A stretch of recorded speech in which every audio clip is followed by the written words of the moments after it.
on a tout un panel de personnes à contrôler. Vous savez pas ce que c'est que de faire notre métier, d'accord? Alors si à un moment donné, vous commencez à aller regarder pour tout le monde, on va pas s'en sortir. Pourquoi vous n'avez pas contrôlé la dame qui est là? Pour moi, le moment le plus marquant du projet, donc en fait, on a eu l'occasion de rencontrer deux policiers qui étaient au courant du projet, qui sont venus nous voir et on a pu confronter nos opinions, nos avis. Eux, ils nous ont parlé de la réalité de leur métier. On a pu aussi parler de la réalité des jeunes, notamment de quartiers populaires, par rapport à la police. Ça a été confrontant comme moment, ça a été, je pense, un peu compliqué par moment, mais très enrichissant quand même. Et il y a certaines choses que j'ai entendues qui ont été particulièrement touchantes et j'ai été très marquée de cet échange en fait qui je pense était essentiel dans la construction de ce genre de projet.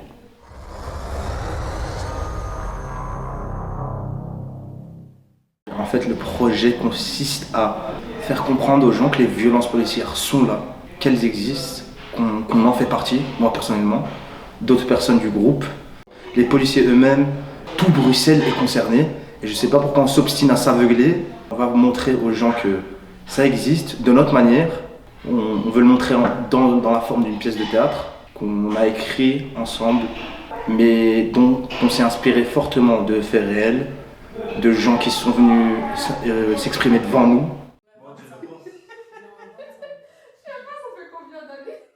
Par rapport au théâtre, j'ai appris qu'en soi, il fallait se sentir bien dans sa peau et avec le groupe et qu'il fallait vraiment avoir un échange d'énergie, de bonnes énergies et de confiance en soi parce que comment on va faire du théâtre action pendant l'impro, il faut aussi savoir faire confiance à son partenaire et savoir que ça va qu'être des bonnes énergies, des bonnes ondes, etc.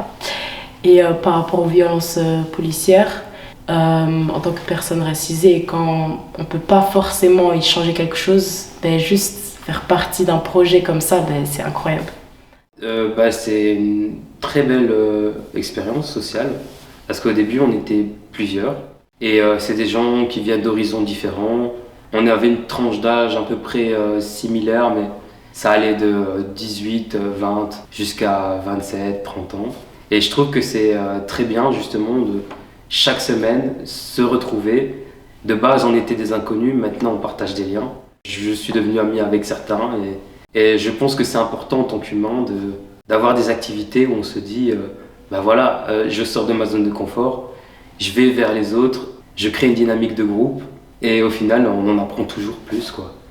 Pour moi c'était un sujet où il fallait vraiment développer quelque chose autour de ça, pas forcément de manière très militante, mais plus de manière culturelle, dynamique. Et pour moi, cette expérience-là, justement, ça a amené les deux. Donc le théâtre que j'avais envie de pratiquer et une action, entre guillemets, militante, mais plus douce pour les violences policières.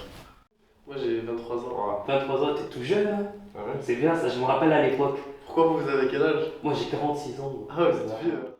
Si je devais utiliser un mot pour décrire l'ensemble de ce projet, je dirais challenge.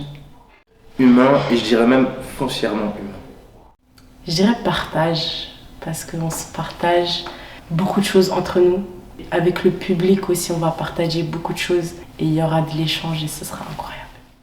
Partage, voilà, parce qu'on a eu beaucoup de témoignages. On a reçu des informations de la part des policiers, de la part d'autres organismes, voilà. On a échangé, ça va dans un sens comme dans l'autre.